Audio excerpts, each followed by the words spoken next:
call the meeting to order. We'll begin with the Pledge of Allegiance. Pledge allegiance to the flag of the United States of America and to the republic for which it stands, one nation, under God, indivisible, with liberty and justice for all.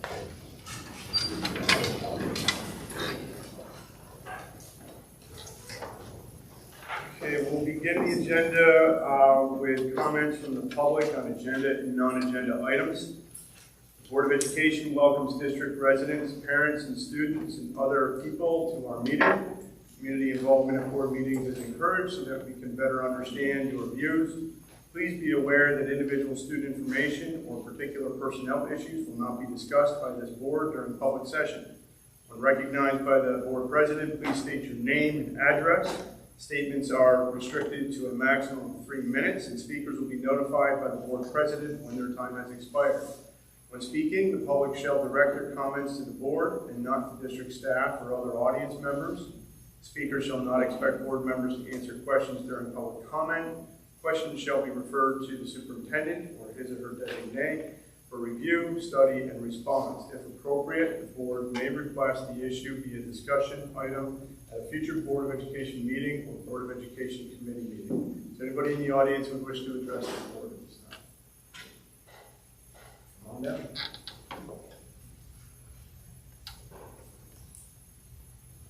Hi, very nice to listen to you 223 East Main Street.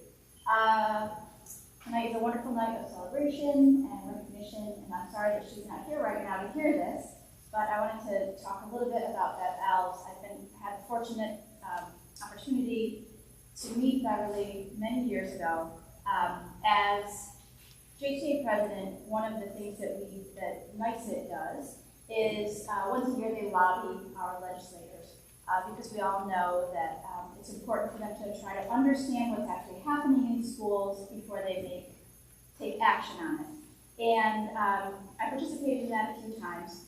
And the first time I was there, we were talking, I don't remember to which legislator it was, and out of the corner comes this little tiny voice, and every single person in the room turned and listened, and everybody in that room, including the legislator, knew that person by name, and it was Bev Alves.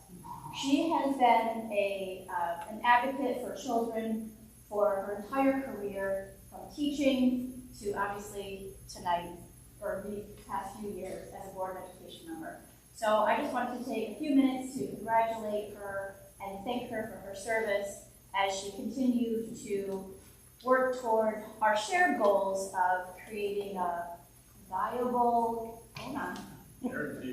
guaranteed and viable, I'm going to add a few more words that I think Bev would add, an equitable and fully funded education for all children. Thank you.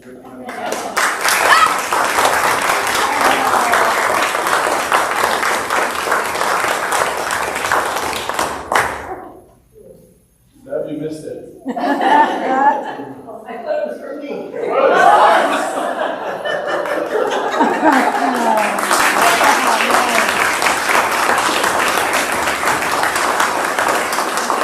Someone said it, yes, read my name, who decided to come too. And I had to turn around and turn around.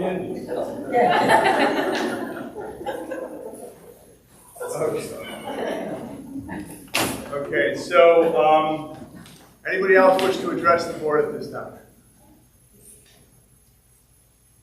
Okay, hearing none, we'll move on to the next agenda item, which is the congratulations and celebrations. So we'll begin with the recognition of the ABCD Awards. And we'll have Joelle read the acknowledgements. The ABC Award was born from the board's sincere desire to acknowledge those employees of the Greater Johnstown School District who are nominated by the school community members because they go above and beyond the call of duty to make a difference in the lives of our students and help them succeed. The board and district administration are pleased to recognize 3 outstanding ABCD Award winners. First, Olivia Barnett. As a kindergarten teacher at Pleasant Avenue who welcomes children with open arms and a smile that is contagious, she is kind and nurturing and provides patience, structure, love, and support for the children in her classroom, giving them a sense of comfort and safety, and allowing them to grow. Her communication with families is top tier, and the empathy and reassurance she provides for parents is said to be unmeasurable. Ms. Barnett goes above and beyond the call of duty to provide children with an exceptional and positive educational experience in their formative years. She's here.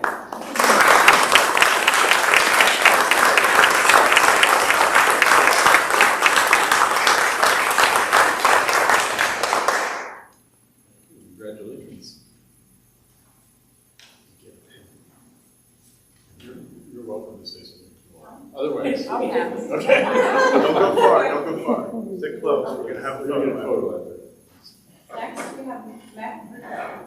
As an English teacher at Johnson High School, who relates to the students on their level and makes learning fun. He provides a listening ear for students who need to talk and makes it known that his door is always open. He inspires a level of comfort and trust that allows students to open up and speak with him when they might not talk to others. He supports his students not just in the classroom, but by attending extracurricular events such as concerts during the music in our school fund, and offering encouragement wherever needed. Mr. Grego goes above and beyond the call of duty to see the potential in all of his students and inspiring them to do well.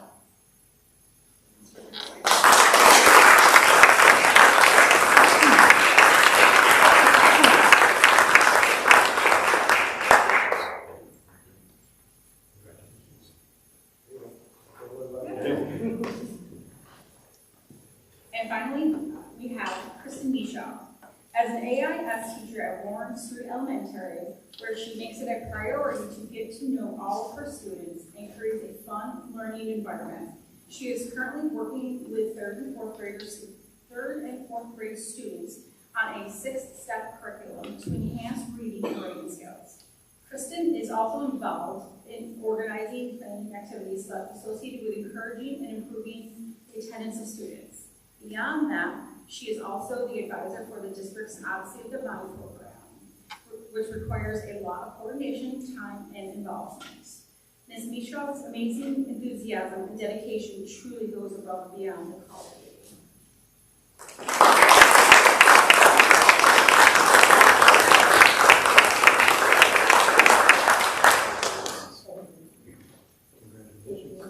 you are welcome to say something. Oh, that's it. I know. Thank you. Why don't you come on over and stand between Bill and I, and take a photo.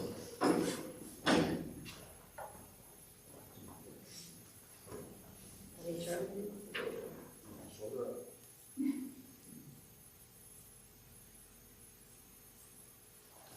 Thank you, everybody.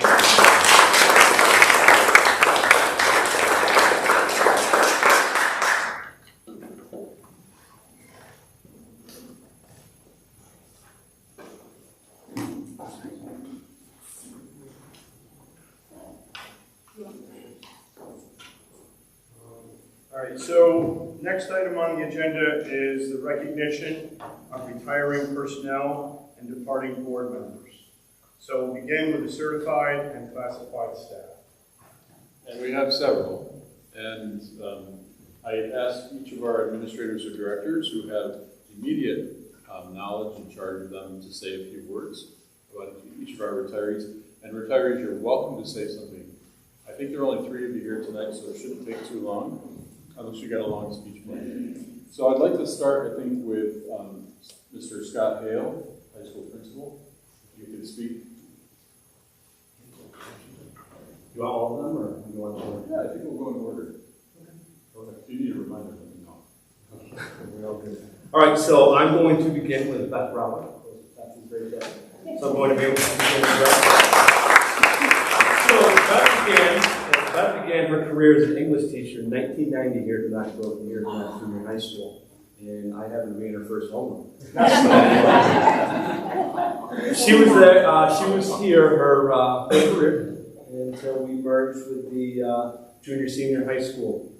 And she has been a stable fixture and mentor for her colleagues in the department, being considered a leader amongst her peers. which led to her being named and nominated JTA Union President prior to Ms. Safety. When Beth was not teaching, you could see her coaching Nordic ski alongside her husband Matt. She was committed to the school and community for over 3 decades. I'm going to miss seeing Beth in front of the media center daily, welcoming the students who she loves so dearly, and I most certainly know that they love her even more. Her next chapter will be helping out on the farm, and hopefully she will bring some of that great corn to school. Oh, yeah. But I know Beth will always stay busy, and she'll keep herself busy because she can't stand still. So Beth, I wish you the best in your future, and good luck and congratulations.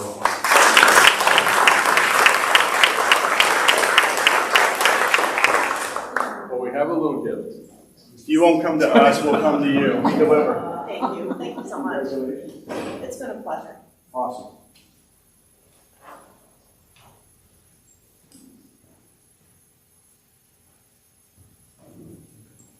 All right, next I have Joanne Smith, and Joanne could not be here. She's a little under the weather today. But Joanne came to us in 1983. She worked from 1983 to 1989 and taught Spanish for the district. Joanne left for a period of time and made her way back in 2008. Senora had many different experiences teaching during that time away, including in Florida. The one thing I'll always remember about her is how much she said Johnstown kids were always the best. And that is what drew her back to Johnstown. I can agree with that sentiment. Joanne had a passion for teaching all of her students and still maintains a great relationship with her former students. They will always remember those great cookouts that she had in her house when those Spanish 5 students graduated. Joanne would invite them back, and they would hang out for a day, and they would always respect her and still love her for that till this day. Joanne's next step will be being the greatest grandmother for many grandchildren, and that is something she's looking forward to. So best of luck to Joanne, and I know she wishes she could be here.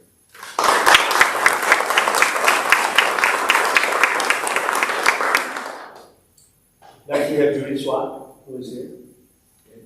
So Judy, there's one city in the United States with 70 degrees all year round, and beautiful, and I think most people would want to live there. But Judy, being a former graduate of Johnstown, moved away to San Diego and came back to Johnstown in 2001 to teach special education at Westby Elementary School. She eventually made her way to Johnstown High School with a little bit of a kick, but she made it her home. And she loved it and said she would never want to go back. If I could think of one word to describe Judy, it would be caring. That encompasses who Judy is. She was one of the main driving forces behind our clothing closet, which clothed many kids throughout the district, the community food bank donations, which she would send to the food bank here in Johnstown, and our Christmas closet that she started. That would allow students to come in who couldn't afford Christmas gifts to come in and pick up those gifts that maybe we handed out that weren't used and they brought home to their families. She always wanted all of her students to have those key necessities. Those are just a few things Judy did, but at the end of the day, she cared more about the special education students and their success. Judy already has plans for a nice trip in September and is looking forward to many more in her retirement. Best of luck to you, Judy, and I wish you well.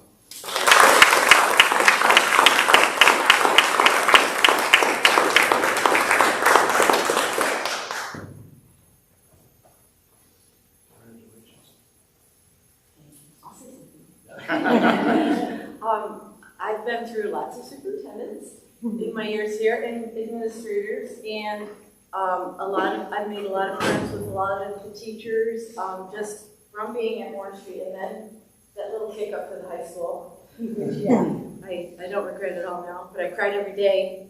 The first year that they sent me to the high school, I cried every day. I'm not lying. It was just like this culture shock because I hated high school kids. If you told me I had to go back to the elementary, I'd cry every day.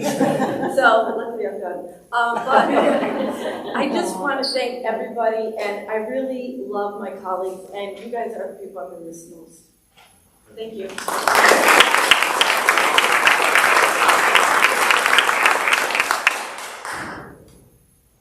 And lastly, is Honey Food, is Glenn Ross? Okay. So I'll have a few words for Glenn Ross. Glenn's been in the district for 17 years and committed to the district for 17 years as buildings and grounds person. And for anyone who knows Glenn or had the opportunity to run into Glenn New Ross, he could turn probably one of the most miserable days into the most positive day, because he would walk into the door, he would smile and say, "Hey, what's going on? Have a great day today." And he would walk out just as quick as he said, "Hey, what's going on? Have a great day today." And he would go. He took so much pride in how the facilities looked. He made sure they were pristine. And I would say that he is going to go off and be with his grandchildren, who he just recently had his second grandchild. But we are lucky enough to have Glenn still come back and stuff for us when we need him. But he will still share his vacations and Facebook posts, kind of rub it in and then come in when he feels like it. So it'll be nice to see Glenn around. So congratulations to Glenn. If you see him, make sure you say congratulations to him.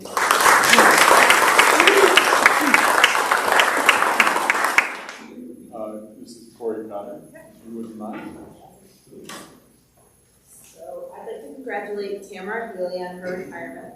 Tamara has taught music in Johnstown since 1991 for almost 32 years. She has been involved in many different music festivals throughout the years and conducted many performances, including the most recent second grade Stomp performance at their Moving Up ceremony. She has shared her love of horses with her students by leading enrichments and volunteering to do carriage rides at many parades and school events. We hope she continues to keep in touch with our staff and students at Pleasant Avenue and our other elementary schools by taking part in Transportation Day and other events. Congratulations and enjoy your retirement.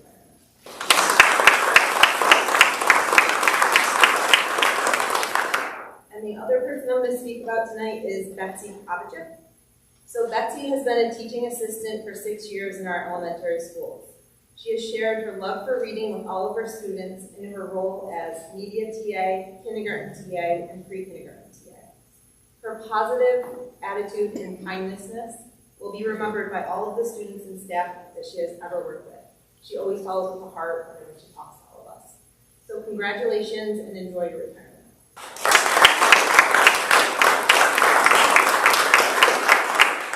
We have one more to honor. She's not here. Lori Harris and Alicia Coster. I never know these days and times to call people Mrs., Ms., Mr., but Alicia Coster's going to speak for you.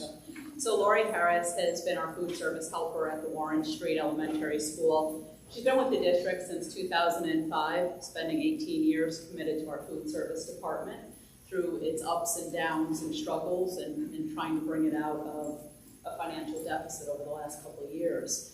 So Lori is retiring from the district, but fortunately enough, she is going to continue with us, but through Capital Region BOCES employment for our food service program. So over the last 2 years, we've been involved in transitioning our workforce over to BOCES employment, just to kind of financially feasible for the department and just try to bring some more opportunities for meals and menus to our students. So we're fortunate enough that although Lori's retiring from Johnstown, she'll still be around. You'll see her face still at Warren Street next year. So just like to congratulate Lori as well. Thank you.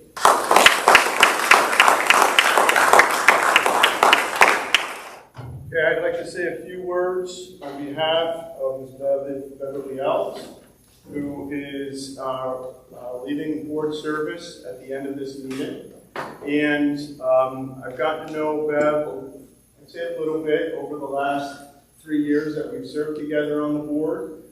We had an opportunity to get to know each other a little bit better when we attended the NISBA conference in October. And I don't think I've ever met an individual who's as passionate about social justice as she is. And, you know, I think your legacy, Bev, is going to be longstanding in championing the cause for kids and for just social equity in general. And the district is much better for having had you serve than it was before. So thank you very much.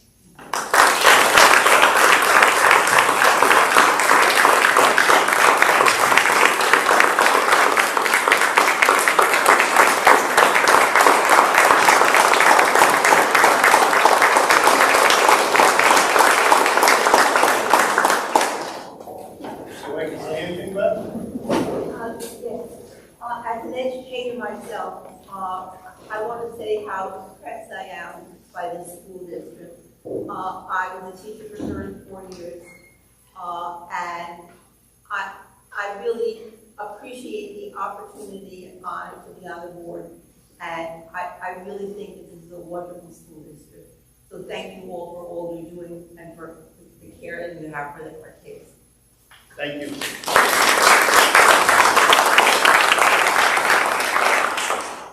Okay.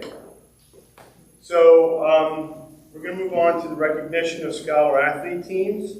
The Scholar Athlete Team Award is designed by NYS PHSAA to identify teams on which 75% of the roster have maintained a GPA of 90 or above during that sports season. If a student maintains a GPA of 90 or above, but the team has not, the student is recognized as an individual Scholar Athlete. For the 2022-23 school year, the following Johnstown teams, student athletes, brought recognition and prize to Johnstown by earning this award. So I'd ask Mr. Van Ostrom to please let us know who made the grade. Well, I'll use the microphone. Sure, you can.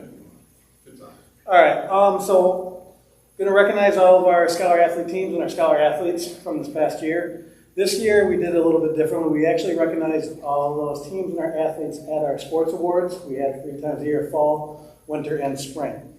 So unfortunately we did invite them if they wanted to come, but none of them came tonight, but still nice to recognize them all. So first I'm going to start off with girls soccer. Girls soccer was a Scholar Athlete team with a team average of 91.22. And the Scholar Athletes on that team were Chloe Frenia, Anna Gia Rizzo, Allison Gray, Olivia Kilmer, Ayla Naselli, Olivia Stremezzi, and Lindsay Sweet. For the boys soccer was also a Scholar Athlete team with a GPA of 94.21. And the Scholar Athletes on that team were Aiden Bump, Alex D. Magistris, Tyler Downing, Jaden Elston, Gus Fagan, Braden Fennessy, Tyler Hutchinson, Trey Naselli, Muhammad Patel, Mason Rathbun. For the field hockey team, which was the Scholar Athlete team with a GPA of 92.52, the Scholar Athletes on the team were Ava Barker, Amaya Hall, Amelia Haverly, Emily Pertel, Ali Salamak, Ayaka Sasaki, Nicole Simon, Nicole Wendowski, and Regan Wilcox. For our volleyball team with a team average GPA of 92.67, the Scholar Athletes were Jalen Chrisman, Shay Donahue, Camille Gray, Abby Lewis, and Alyssa Whitbeck. Our golf team with a team average of 91.96, Claire Anderson, Peyton Bramer, Braden Fennessy, and Soraya Hawk. For our cross-country team with a team average of 91.15, Elliot Haverly, Kyle Mullins, Trey Naselli, Wesley Singer, Molly Sweeney. And the Scholar Athletes for our football team were Sam Stearns, Adam Sweet, and Andrew Younger. For our winter sports now, our alpine ski team with a Scholar Athlete team with a GPA of 91.35, Jacob Hanna and Noah Stock. Our boys basketball team, the Scholar Athletes on that team were Ryan Hoyt and Matt Wheelis. Our girls basketball team with a GPA of 93.04, Claire Anderson, Ava Barker, Isabella Burmis, Kaylin Burns, Amaya Hall, Parker Klingbeil, Soli Lopez, Gabby Martinez, and Elena Rivas. For our bowling team, our Scholar Athletes were Hayden Ackerneck and Darren Fallis. For our Nordic ski team with a team average of 97.83, Gus Fagan, Ayla Naselli, Trey Naselli, Molly Sweeney, and Elliot Haverly. For our swimming team with a team average of 91.55, Cameron Arminio, Peyton Bramer, Alex D. Magistris, Jaden Elston, DJ Long, Jake Ringer, Jocelyn Bush, and Caroline Krempel. And for our wrestling team, our Scholar Athlete was Jonathan Swardow. And now to recognize our spring Scholar Athletes. For baseball, for the Scholar Athletes on our baseball team were Danny Brown, Franklin Matos, Zach Talon and Marcus Wilson. Our boys lacrosse scholar athletes, Cameron Arminio, Vincent Eckert, Ryan Hoyt, Sam Stearns, and Matthew Wheelis. For our girls lacrosse team, which was a scholar athlete team with a team average of 91.0, Maria Ganzarina, Amaya Hall, Caroline Krempa, Nicole Simon, Riel Swedick, and Nicole Wendowski. Our girls track and field team with a team average of 94, Kaylin Burns, Anna Giarizzo, Cole Krempa, Lucy Ledestro, Ayla Naselli, Elena Rivas, Olivia Stremezzi, and Alyssa Whitbeck. And then finally, for our boys track and field team, with a team average of 90.0, Alex DeMagistris, Tyler Downing, Jaden Elston, Gus Fagan, Tyler Hutchinson, DJ Long, Kyle Mullins, Trey Naselli, and Elijah Waker. So those are all of our scholar athletes and scholar athlete teams here at Johnstown.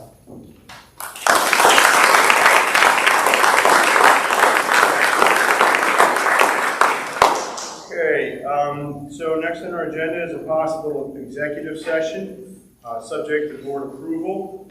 I'd like to request a motion to enter into executive session for the following purpose, that being the discussion of the employment history of a particular person. Can I have a motion? Beth, second? Mark? Okay. All those in favor?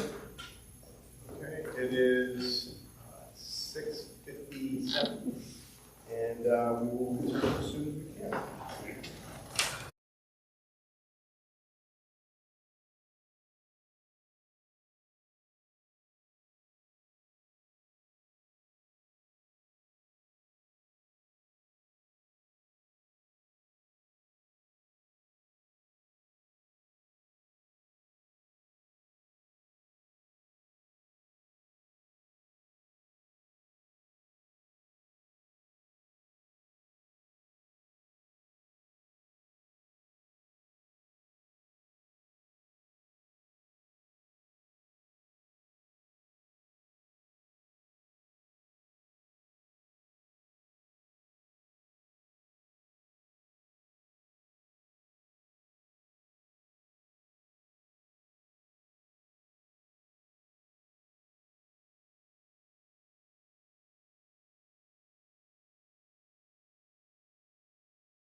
We'll proceed with our consent agenda. Oh, no, I'm sorry, we're at the report section.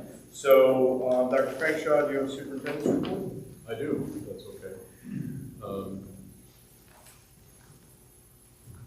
Emergency remote instruction plan, wanted to let the board know that we are now responsible for an emergency remote instruction plan. Much of what happened in COVID came by the seat of our pants, but we'll have a comprehensive planning document that's in place by October 1st.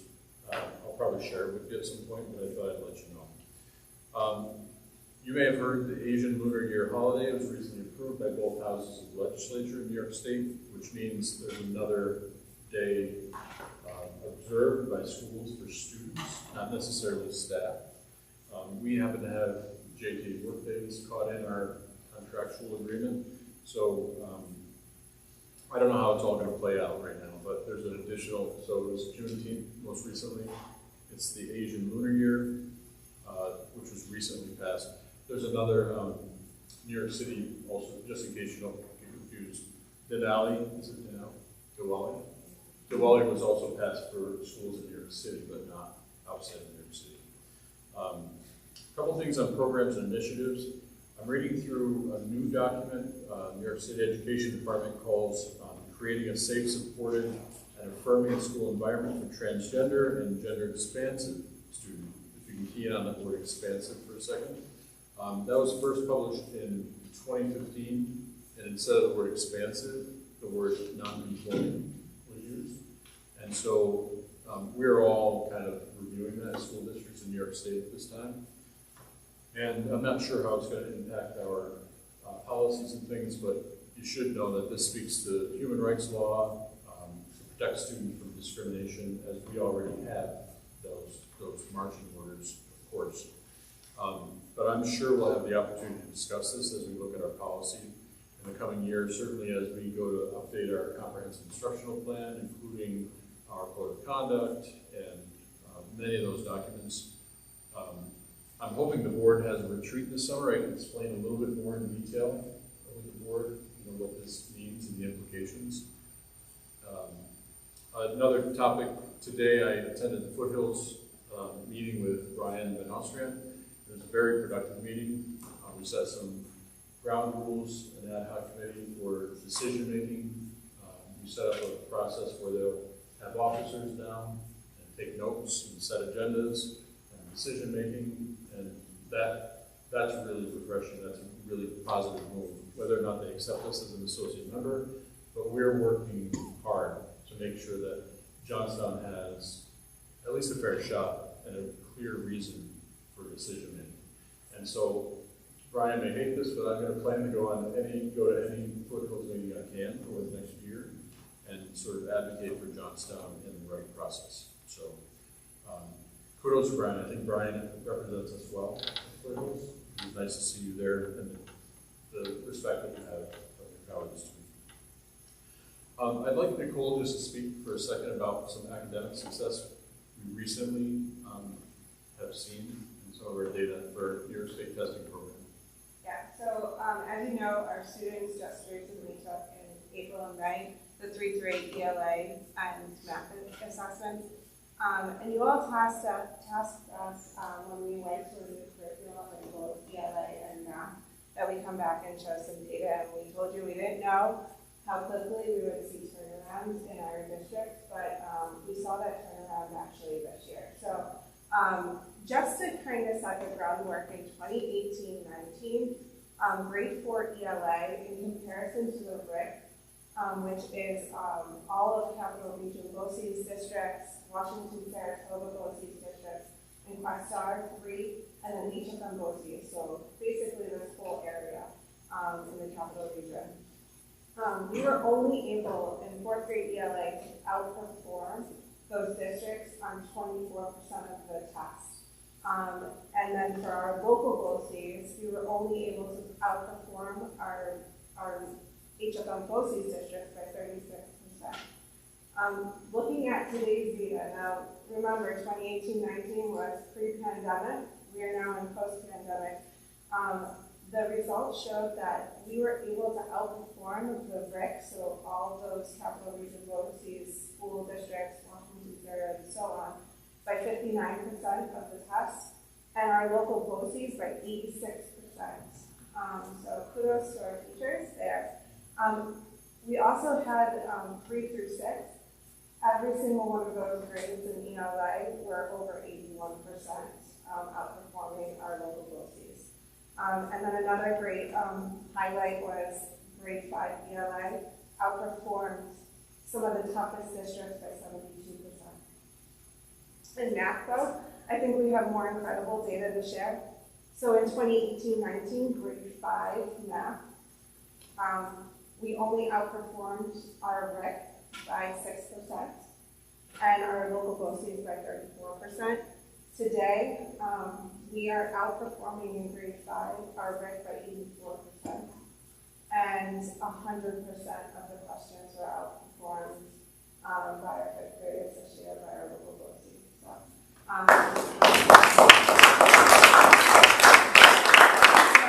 I can't, this is preliminary data. I don't have any data on proficiency at this point in time, but I do believe that this is a really powerful testament of what our teachers are doing and what our students are doing. So, and our administration for holding our teachers and students accountable. So, commend our administration here as well. So, thank you. I think that should be in the newspaper. We're going to make any call to the newspaper to get that in? It's preliminary data right now, so Well, when it comes in, final. I don't have proficiency data, and they're using new cut scores. I'm hoping that this means that our cut scores are going to, and where our proficiency levels are going to skyrocket too. But I don't know what New York State is going to give us. So, but I do believe that if we're outperforming districts the way that we are, it's a true testament to say that we're going to see higher proficiency rates as well. Because the public should see these. Yeah, and they will, but we just need to wait for New York State to release the official data at this point. Great, thank you. Yep. Well, I have to say, this is a testament to your work too. You're behind a lot of it. You're driving it. I would like to just mention a few more things. We're holding an administrative retreat for planning and professional development with the cabinet team. We have 2 days planned. I have the agenda here. It's pretty full, but it includes everything from our move to updating our comprehensive instructional plan, our curriculum, summer programs. I just wanted the board to know that the principals, Nicole and Alicia, they have set up a K-8 elementary program at the high school this summer.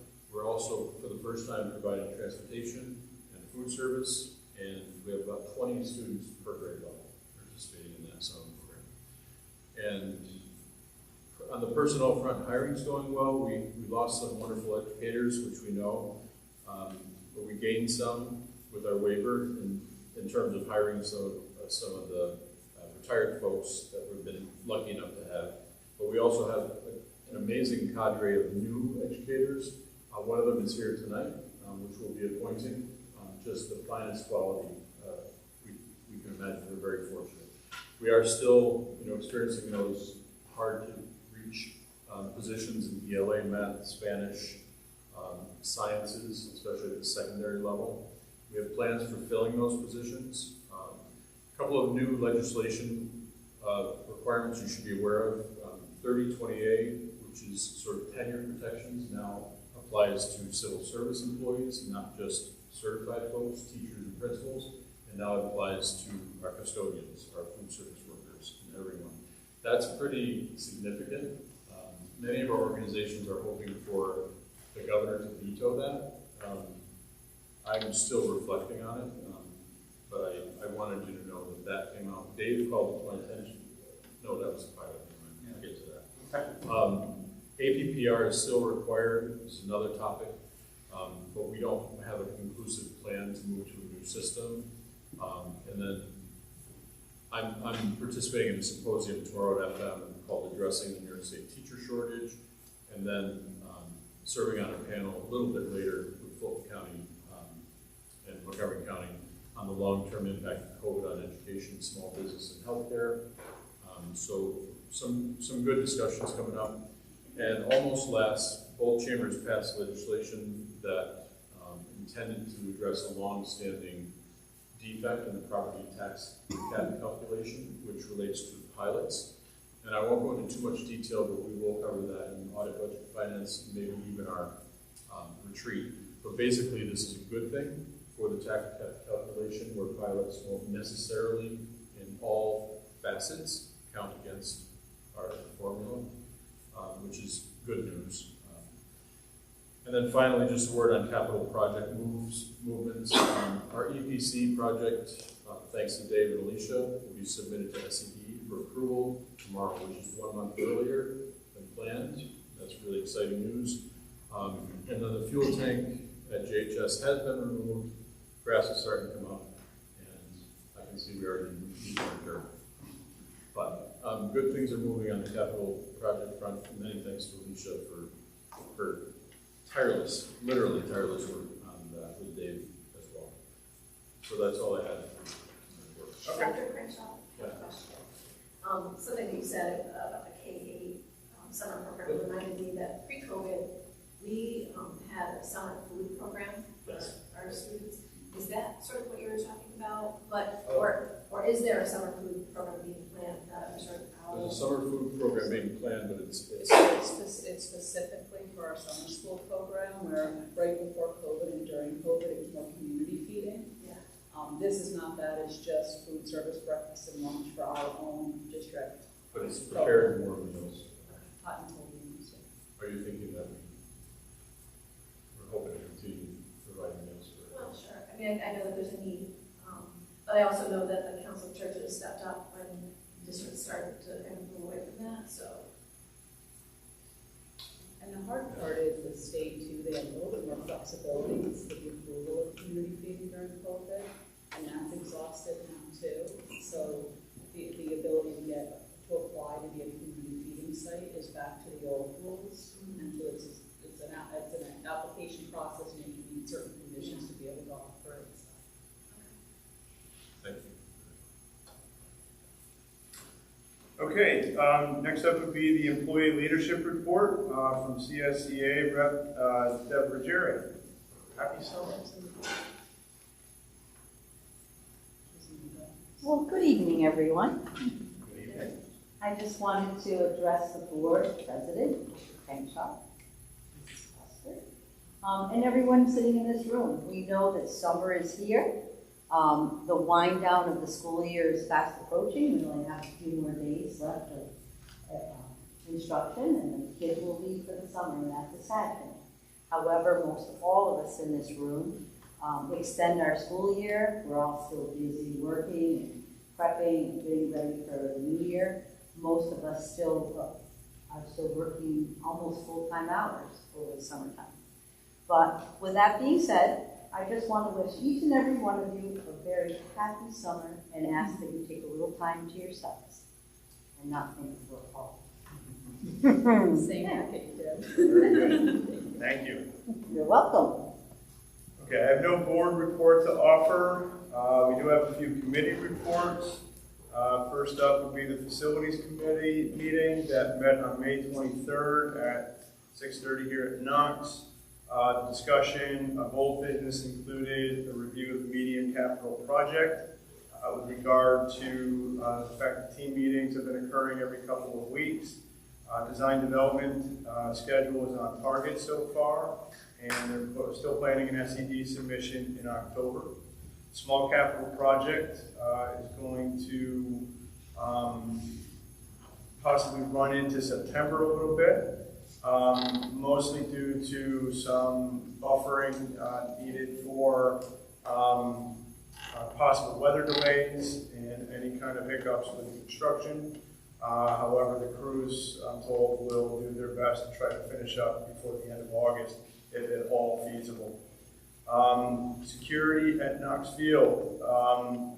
Dr. Crankshaw met with Mayor Pratt, and community members are expressing concern over behavior observed at Knox during off hours. And that we need to develop a holistic signage plan to help improve branding and rules communications. It's probably not the only thing that needs to happen, but I think right now it's the first thing that needs to happen. Under new business, we discussed the Renova solar presentation offered by John McNamara and Amanda Postma.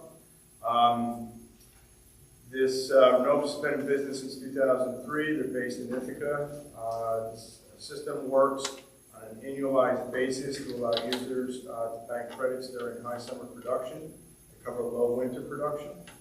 It offers educational opportunities such as tours of the solar array for science, maybe engineering classes. Solar projects can be installed as an EPC. The ESCO guarantees the energy cost savings, and the district owns the system outright. Simple payback of 18 years, excluding state aid. The array needs to be located on district-owned land.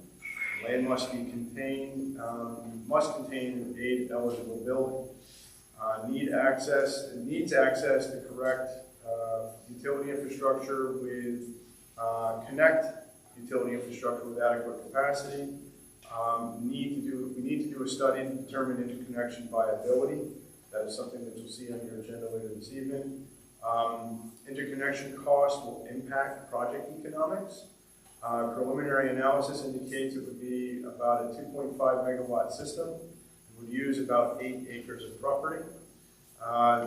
We reviewed a sample project at the Maine Endwell Central School District and reviewed a preliminary financial model. We also discussed gender conforming and non-conforming project for bathrooms. We are considering a plan to develop gender-neutral toilet rooms as part of the capital projects. More on that as things evolve. We also discussed the large group construction appointments, and planning is underway for new seating, new paint, new lighting, new flooring, a new sound system, and new sound baffle system. The architects are paring the scope down to focus on bare necessity, function, and need, and new renderings are being prepared for design review. We closed the meeting at 7:50 p.m. Next meeting date is to be determined. So that is that. Jen, you've got the academic and extracurricular. Yeah, we met just recently on June 6th. We discussed valedictorian, salutatorian policy. Mr. Hale spoke about the end of the year activities and thoughts on Latin designations going forward, including Val, Sal, and class rank. We agreed that in general, Mr. Hale should proceed with recommended revisions to policy to Dr. Crankshaw. Nicole Cannon updated our committee on the testing program, changes in format, participation, and concerns and challenges, and comments were made on the region's testing program and standards.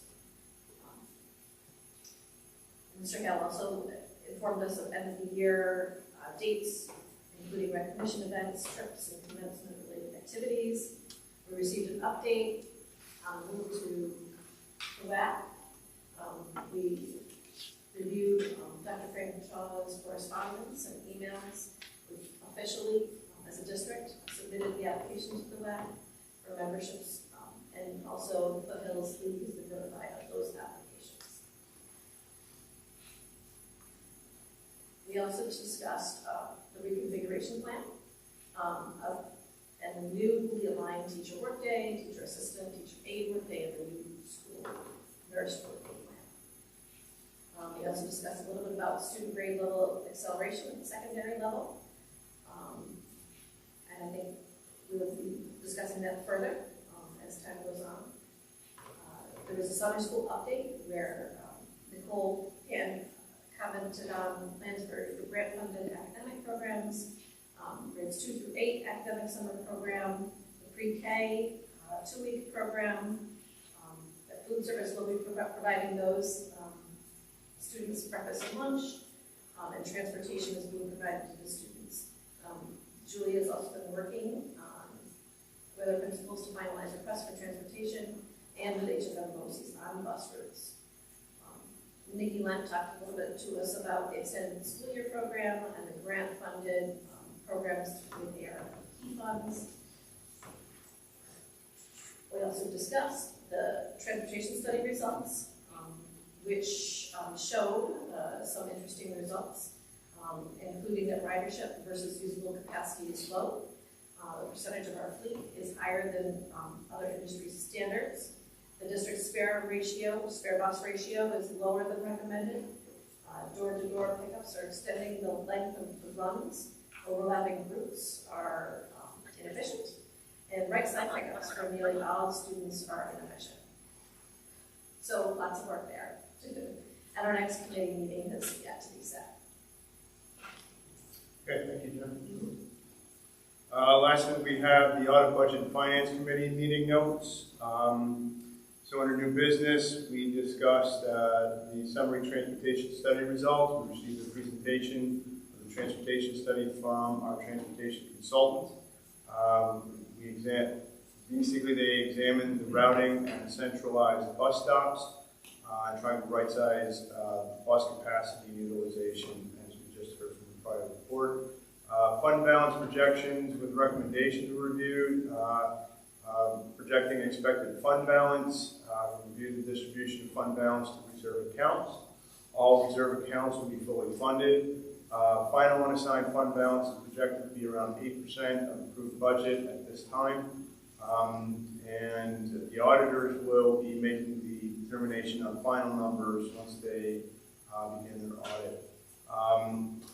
Comparison of interest earned on reserve monies. Investment of reserve monies has yielded a net increase in funds due to higher interest rates. So that's a benefit in terms of our ability to invest in monies. Quarterly reports for January, February, and March were reviewed, showing no adverse conditions. At the close of the fiscal year, it may be possible to compare to past years and measure some recent trends. And then in terms of employee compensation, we reviewed several employee cohort compensation assignments. Administration is making recommendations for adjustments to the compensation assignments for board review and approval. Dr. Crankshaw reported on his anticipated recommendation for a district occupational therapist to reduce some of the service presently addressed through a private agency. So our next meeting is to be determined. So we'll post the meeting at 7:50. So that's all the committee reports we have for the evening. In terms of correspondence, I'm not aware of any correspondence at this time. So now we can move into our consent agenda. In an effort to expedite the business of the Board of Education, but in no way meant to diminish the importance of each item, consent agenda may be used for the items in this section. Items may be removed from the consent agenda at the request of any one board member. Items not removed will be adopted by general consent without debate. Any removed items may be taken up either immediately after the consent agenda or placed later on the agenda at the discretion of the board. Could I get a motion to approve the following items as a consent agenda? That would be section 6, letter A, numbers 1, 2, 3, 4, and letters B and C. Can I get a motion? Art, second. Ron? Any discussion? Just a correction there. The notes from there wasn't very small. Thank you. Yeah, under compensation, it's says facilities, so you're going to get yourself. Compensation, next to the facilities. If you follow the matrix to the right, under compensation column, her name is listed. You say per contract, right? Art gets the reading. It should say per contract. Okay, any other questions or comments? Okay, all those in favor, please raise your hand. Okay, unanimous. Thank you very much. All right, moving on to action items business. Mr. President? Yes, sir. Could we make some of these into a consent agenda? That's what I was angling for.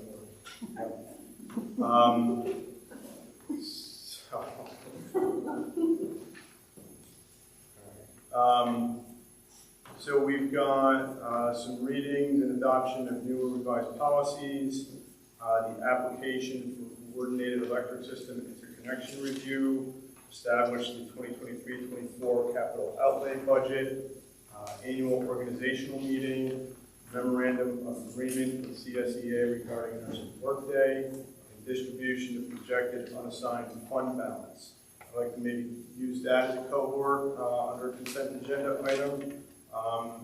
So can I get a motion to accept? Art? Okay. Second, Bev? All right. Do we have any questions, concerns about any of these agenda items?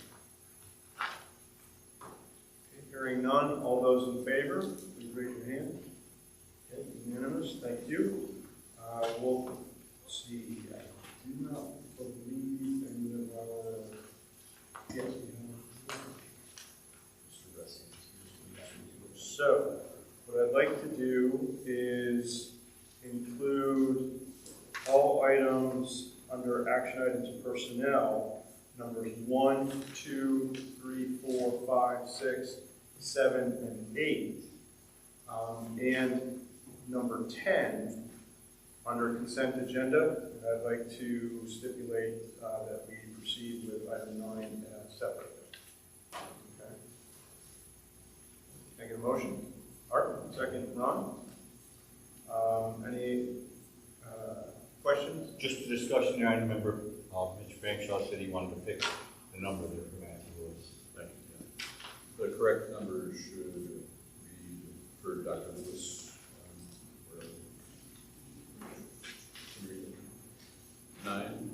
99,660. Okay. Thank you for that clarification. Any other comments? Okay. All those in favor, please raise your hand. Very unanimous. Thank you. So item 9, this is the probationary appointment of Patrick Ressi, elementary teacher. I'm looking for a motion to accept the recommendation of the superintendent to approve the probationary appointment of Patrick Ressi as elementary teacher in the elementary tenure area effective August 29, 2023 for a 4-year term tentatively scheduled to conclude on August 28, 2027, contingent upon his or her successful completion of the probationary term having received composite or overall annual professional performance review ratings of either effective or highly effective and at least 2 of the 3 preceding years and a rating higher than ineffective at the conclusion of the 2026-27 school year. Certification would be childhood education, grades 1 through 6, initial, and early childhood education, birth grade 2, initial, and literacy, birth grade 12, initial. Salary will be at step C1 of the salary schedule pursuant to the contractual agreement between the Johnstown Teachers Association and the Greater Johnstown School District. The fingerprint review has been completed and a receipt of the clearance certificate of the Commissioner of Education is on file. Can I get a motion? Will, I need a second. Martin. Any discussion? All those in favor, please raise your hand. Unanimous? Congratulations.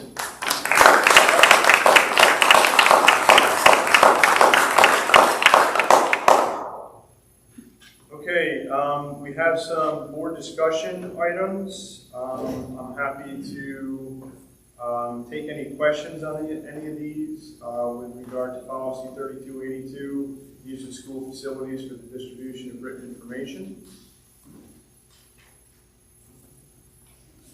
That one is not, I'm not recommending any changes, just to view that in conjunction with 3110, which is school-sponsored media. If you had a chance to read that particular blue language there, in the changes, I could even find it. It really amounts to clarifying who is responsible for reviewing flyers and communication before they go out. You just needed an update there. Okay. We have a first reading of revised policy 5730, transportation of students. The real change here, just for the board's information, is the blue language would be that parents and guardians of students who aren't eligible for bus transportation. It's just stating their responsibility as parents and caregivers that, you know, they have to find a way for their children to come to school if they're not going to be coming by bus. It seems obvious, but you'd be amazed at how many people expect transportation when they're not eligible. And that's an important voter authorization, an important law, so we've got to be very careful of that. So that's definitely interesting. And then we're just continuing with our policy manual audit with section 6000 through May and June. We're looking for you to review policy 6410 through 6561. Again, that is just to make sure everybody is getting their eyes on these things and getting familiar with the overall policy structure of the district. Few informational items. July 6th, which is a Thursday, we have the annual organizational meeting at 6:30 p.m. at the Johnstown High School Lecture Hall. Please note that change of venue. We will not be here at Knox. I do not believe we have a need for the executive session at the end of the meeting. So I'll take a motion for adjournment. Dave, I just wanted to say a few things because, you know, we're ending the year, and, you know, at the beginning of our terms, we all choose a school to be a representative. And I just want to say some awesome things about all the things that are going on at Warren Street at the end of the year. I mean, of course, all of the schools in the district are abuzz with lots of things happening. But just the number of fun activities that are going on right now in the district, like the concerts, the awards activities. You know, I just want to, I know he's not here, but Mr. Kramer did a really great job with the awards presentations that were held this week. They, you know, broke it up into 2 different sections because 34th and 26th, it's a lot. One thing I really liked was that he highlighted the successes that the district and those kids have been seeing, which was nice. It was really awesome, and it drove, I mean, it was just really good for him to talk about it with the captive audience, you know, the parents that are there to celebrate all the successes. So, and you know, it's been a long time, I feel, that, you know, some of our kids have been on field trips, like actual field trips in buses to places, and that's happening. And, you know, it's really thrilling, you know, for me as a parent and as a board member to see us going in that direction. I mean, for a long time, you know, and there's still walking field trips happening, but there's a lot more happening too. And I think, you know, along with, you know, the successes that Nicole talked about, all of those things make Johnstown great. Mm-hmm. And, you know, of course, we're all looking forward to next week with baccalaureate, and graduation, and just those culminating activities that really celebrate our district and the students in it. I just wanted to say, like, congratulations to the administrators who are working so hard to make this successful, and everybody in the room, everybody who's still in the room, for a really awesome, fun next few weeks. I will remind everybody, I hope you all can join us for graduation on Friday the 23rd. Yes. Rain date Saturday morning. While we're talking about that, Mr. Miguel sent me an email while we were sitting here. And, those of you that are participating. That's not true, I was listening. Those of you that are participating should be here at Knox in the auditorium at 6:30 Friday night. Together, you'll get lined up and leave the graduates out probably around 6:45. Okay. Just remember that parking is. Yeah. So don't show up right at 6:30. Yeah. A little early. Okay. Put that in the emails. Thank you. Okay, so I hope to see you all there at graduation. So now, I'll take a motion for adjournment. Bev, would you like to give that motion? Okay, Bev, second. Will? Okay, all those in favor?